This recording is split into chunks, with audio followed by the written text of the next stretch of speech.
So hello everyone, welcome back to our channel again. Excellence Classes आप सभी के लिए लाया है एक मोस्ट इम्पॉर्टेंट वीडियो, एक मोस्ट इम्पॉर्टेंट टॉपिक जिससे आप सीख पाएंगे कि आप सिंस का यूज कहाँ करें और आप फॉर का यूज कहाँ करें। आजकल बच्चे बहुत कंफ्यूज होते हैं कि ये सिंस और फॉर कहाँ कहाँ यूज होता है, तो उसी कंफ्यूजन को दूर करने के लिए मैं इस वीडियो को लाई हूँ आप सभी के लिए। आई होप आप सभी को ये वीडियो बहुत पसंद आएगी और आप सभी इस वीडियो से कुछ ना कुछ सीखेंगे। तो आज की वीडियो स्टार्ट करने से पहले मैं आप सभी से रिक्वेस्ट करती हूँ कि चैनल को सब्सक्राइब जरूर करें और लाइक कमेंट्स तो बनता ही है। तो आज का हमारा जो टॉपिक है सिंस एंड फॉर, बात करते हैं सिंस की। सबसे पहले मैं उठाती हूँ सिंस वर्ड को। मैंने ऐसे बहुत सारे सेंटेंसेस सुने हैं जिसके अंदर सिंस वर्ड यूज होता है। ये सिंस और फॉर ही टॉपिक मैंने पहले क्यों उठाया? क्योंकि हम लोग टेंसेस की सीरीज चला रहे हैं, टेंसेस हम कर रहे हैं डे बाय डे, और उसके अंदर जो हमारा नेक्स्ट टेंस है वो पास्ट परफेक्ट कॉन्टिन्यूअस टेंस है, जिसकी फॉर्मेशन के अंदर आपको सिंस और फॉर दोनों ही देखने को मिलेंगे।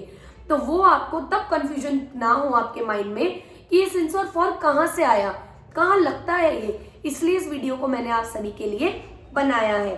तो सिंस के ऊपर बात करते हैं। सिंस क्या होता है? Sins basically S for sins और S for specific. S very simple, sins is equals to specific. इसका मतलब क्या है? स्पेसिफिक मतलब क्या है? कोई एक पर्टिकुलर चीज, कोई एक पर्टिकुलर चीज। अब मैं आपके साथ एक डेफिनेशन शेयर करती हूं। Used with specific point in time. एक टाइम को बताने के लिए, एक स्पेसिफिक टाइम को बताने के लिए सिंस यूज होता है। मैं एक कोई भी एग्जांपल देती हूँ। फॉर एग्जांपल 2001 में मैंने पढ़ाई शुरू कर ली थी। 2001 में मैंने पढ़ाई शुरू कर ली थी। अभी तक नहीं चल रही है, चल भी रही है, नहीं भी चल रही है, तो लेकिन मेरी शुरुआत कब हुई है? 2001 स्पेसिफिक बताया। अगर मैं बोलती 2001 के किसी मंथ में मैंने स्टार्ट किया था तो फॉर। ठीक है, तो ऐसे ही होता है जब हम कोई स्पेसिफिक टाइम बता रहे होते हैं, कोई एक पॉइंट ऑफ टाइम हम बता रहे होते हैं। ध्यान से सुनिए। when something started, जब कोई इवेंट या कोई टास्क या कोई एक्टिविटी शुरुआत होती है तो वहां पे आपका लगता है सिंस। एक example I am sharing. I have lived here since 2010। मैं यहाँ 2010 से रह रहा हूं। मेरी शुरुआत कब हुई थी? 2010 में। ठीक है, 2010 मैंने आपको पॉइंट आउट कर दिया।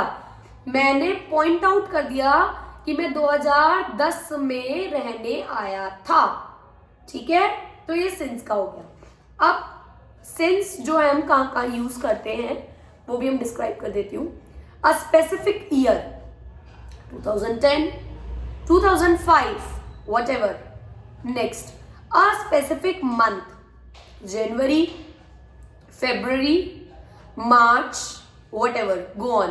Next, a specific day, Monday, Tuesday, Wednesday.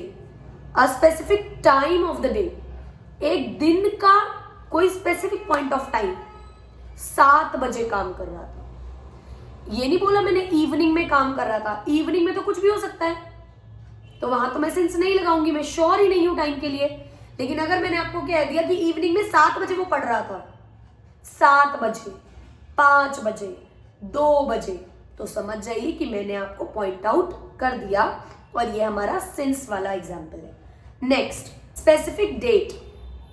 Specific date 1 जनवरी, 2 ऑफ मार्च, सो ऑन। ऐसे बहुत सारी हम बोल सकते हैं। स्पेसिफिक इवेंट, मैंने बचपन में खाया था, चाइल्डहुड, सिंस चाइल्डहुड। मैं बचपन से कर रहा था, सिंस चाइल्डहुड। नेक्स्ट, अब ये बात हुई हमारी, किसकी बात हुई? सिंस की। अब हम स्टार्ट करते हैं अपना नेक्स्ट टॉपिक जो है हमारा, वो है फॉर। फॉर के बारे में अगर मैं आपसे बात करूं, जो काम लंबे टाइम से चलता आ रहा है, लंबे टाइम से चलता आ रहा है। I have been doing my graduation since अगर मैं लगाती हूं तो सिंस का मतलब है कि मैं कोई परफेक्ट अपना ईयर बताऊंगी। सिंस 2012 आप कहोगे मैम अभी तक हुई नहीं है, लेकिन अगर मैं वहां फॉर लगा देती हूं तो वो टाइम इंटरवल को डिफाइन कर देगा। फॉर अ ईयर, 1 साल से मैं अपनी ग्रेजुएशन कर रही हूं। फॉर अ मंथ, अभी स्टार्ट करिए फॉर अ मंथ। तो इसलिए सिंस जो है हमारा वो स्पेसिफिक टाइम को बताता है। और फॉर की मैं अगर बात कर रही हूं तो जो हमारा फॉर है वो लंबे टाइम को बताता है, लॉन्ग ड्यूरेशन को बताता है। Used with the duration of time, how long something has been happening. कोई चीज कितने लंबे टाइम तक चल रही है। I have lived here for 14 years. मैं 14 ईयर्स से यहां रह रहा हूं। मैं 14 ईयर्स से यहां रह रहा हूं। अब ये कहां कहां लगता है? नंबर ऑफ ईयर्स, 5 सालों से काम कर रहा हूं। 1 साल नहीं, या ईयर 2010 नहीं, 5 सालों से। अब वो 5 साल कोई भी हो सकते हैं, आपके दिमाग में तो अभी वाले साल भी हो सकते हैं, आने वाले साल भी हो सकते हैं। नंबर ऑफ मंथ्स, 6 महीनों से पढ़ाई कर रहा हूं। यूपीएससी के लिए 6 महीने से पढ़ाई कर रहा हूं। 6 महीने, पता नहीं कौन से महीने। Week, number of weeks, 2 week से प्रैक्टिस कर रहा हूं मैथ्स की, नहीं आ रहा, 2 वीक्स। नंबर ऑफ डेज, 3 दिनों से टेस्ट के लिए तैयारी कर रहा हूं, पता नहीं कब होगा, for 2-3 days. Number of hours, 4 घंटे से पढ़ रहा है, 4 आवर्स। 4 बजे पढ़ा, सिंस 4 घंटे से पढ़ रहा है, 4 hours. Number of minute, seconds, 30 minute से काम कर रहा है। उसने 1:30 तक काम करा, इट्स डिफरेंट। 30 मिनट से वो पढ़ रहा है, इट्स डिफरेंट। ठीक है, तो फॉर लंबे टाइम को बताता है। मतलब SES लग गया, हमें नहीं पता फिक्स कब तक है। SES लग गया, सोच में पढ़ रहे हैं हम कि आज है, कल है, परसों है, लेकिन सिंस हमें टाइम और स्पेसिफिकेशन दे रहा है, आज है तो आज की डेट देगा, अभी कर रहे हैं तो अभी का टाइम बताएगा, दिन बताएगा, ईयर बताएगा, मंथ बताएगा, सब कुछ बताएगा।